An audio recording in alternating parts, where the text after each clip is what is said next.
क्या हुआ जब एक कुत्ता यमलोक में जाकर करने लगा मनुष्यों की बुराई। जानिए यमराज ने कुत्ते से क्या कहा। मनुष्य जन्म अच्छा होता है या बुरा? क्यों इंसान मृत्यु के बाद ही यमलोक में जाता है?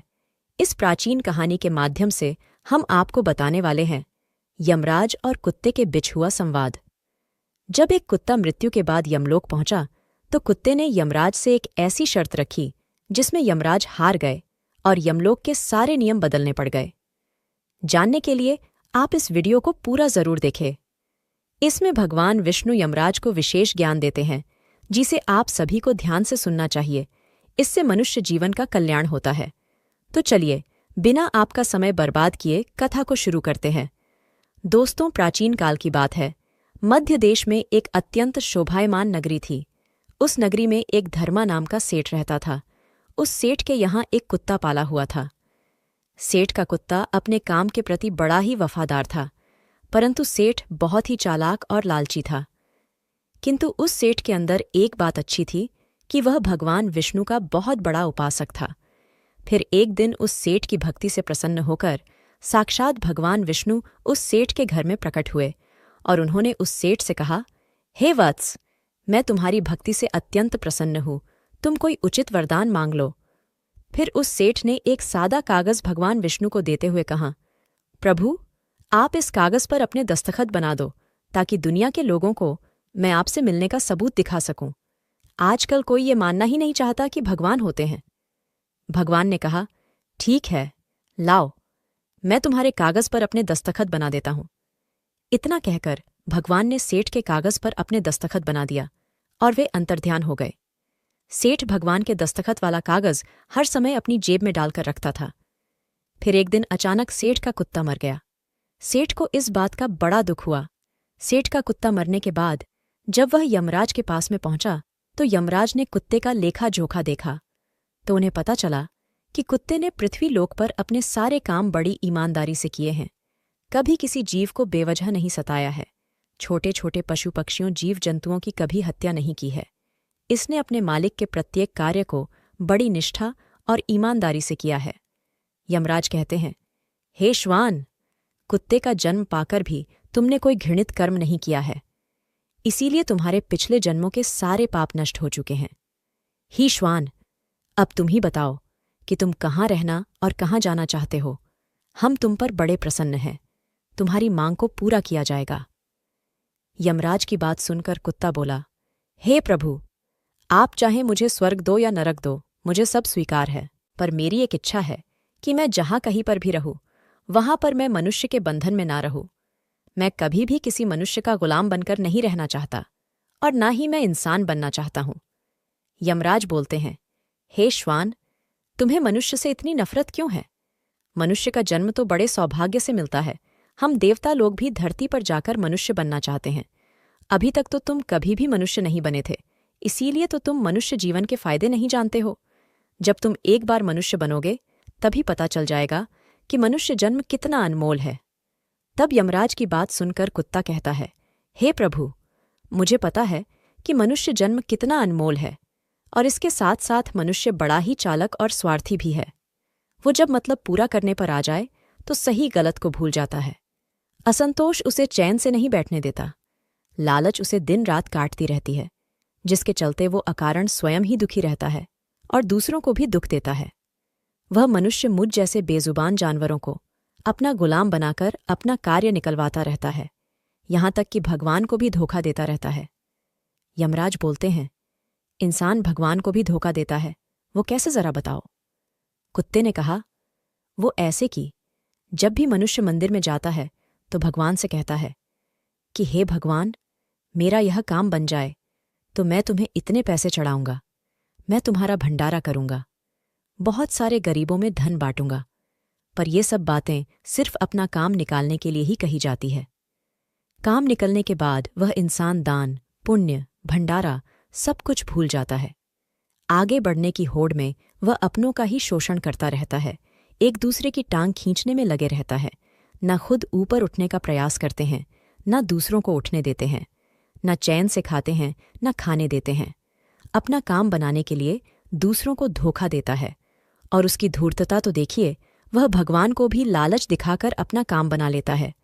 जब काम पूरा होता है तो कहता है, भगवान के पास तो सब कुछ है, मैं उन्हें क्या दे सकता हूँ। इस प्रकार से कहकर वो अपनी बात से मुकर जाता है। हे यमराज, इंसानों के बुरे कर्मों को गिनाते गिनाते मैं थक जाऊंगा, किंतु उसके बुरे कर्म समाप्त नहीं होंगे। उसकी चालाकी के आगे तो देवता भी कुछ नहीं है।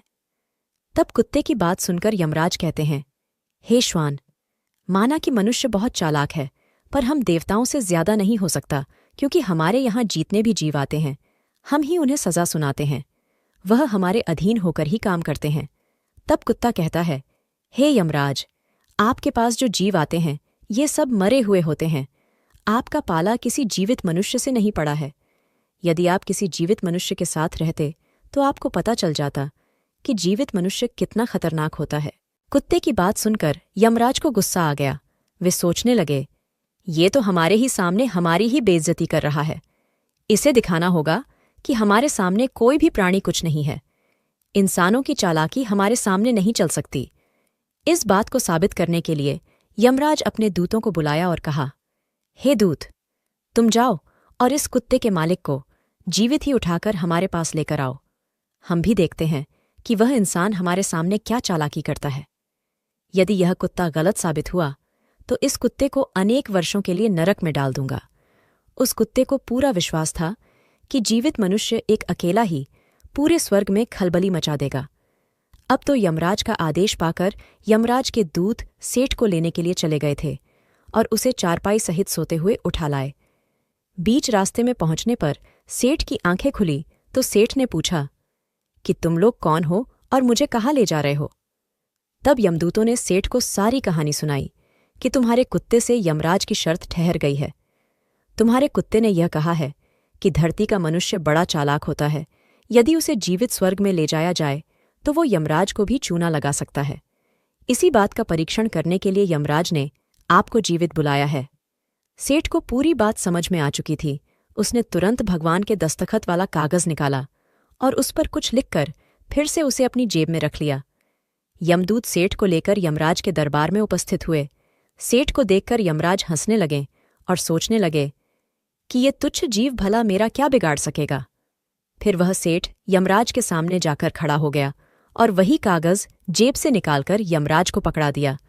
यमराज ने जैसे ही सेठ के पर्चे को पढ़ा तो पढ़ते ही यमराज अपने सिंहासन से उठकर खड़े हो गए और सेठ के चरणों में आकर बैठ गए और फिर उन्होंने सेठ को ही अपने सिंहासन पर बैठा दिया और स्वयं सेठ के स्थान पर खड़े हो गए।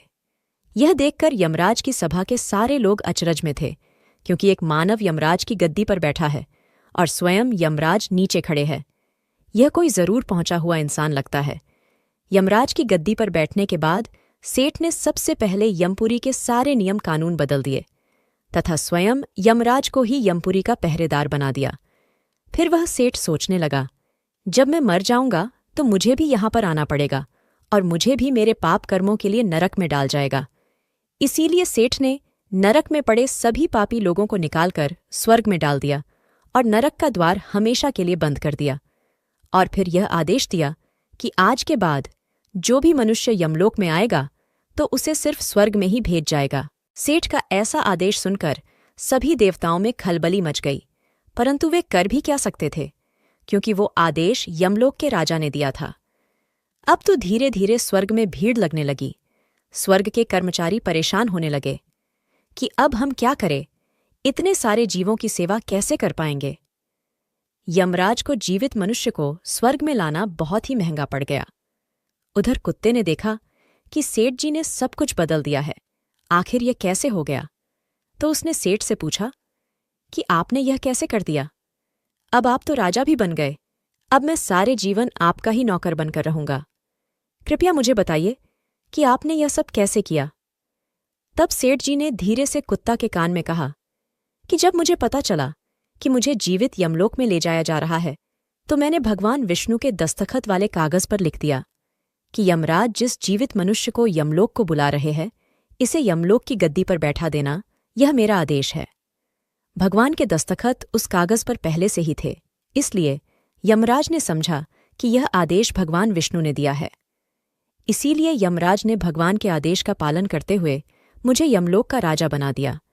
सेठ की बात सुनकर कुत्ता बहुत खुश हुआ और कहने लगा, इंसानी दिमाग जहां भी रहे अपनी खुराफात तो करेगा ही।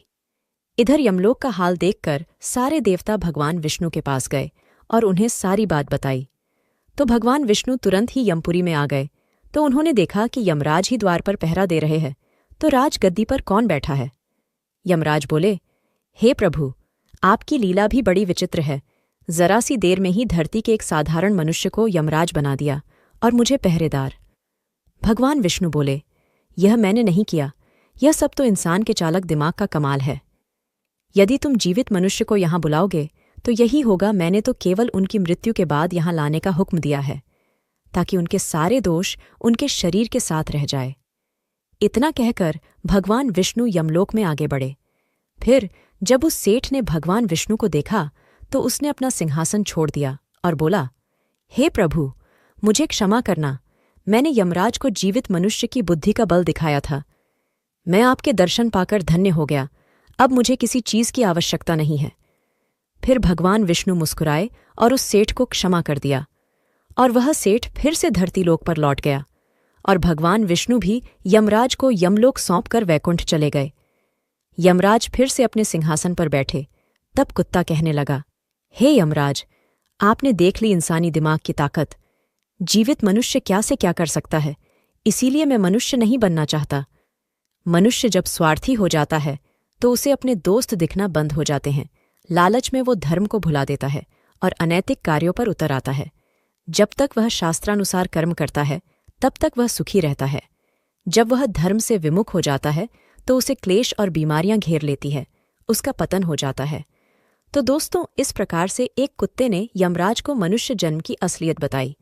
उम्मीद है आपको यह कथा पसंद आई होगी। वीडियो को लाइक जरूर करें और कमेंट में जय श्री हरि विष्णु अवश्य लिखें।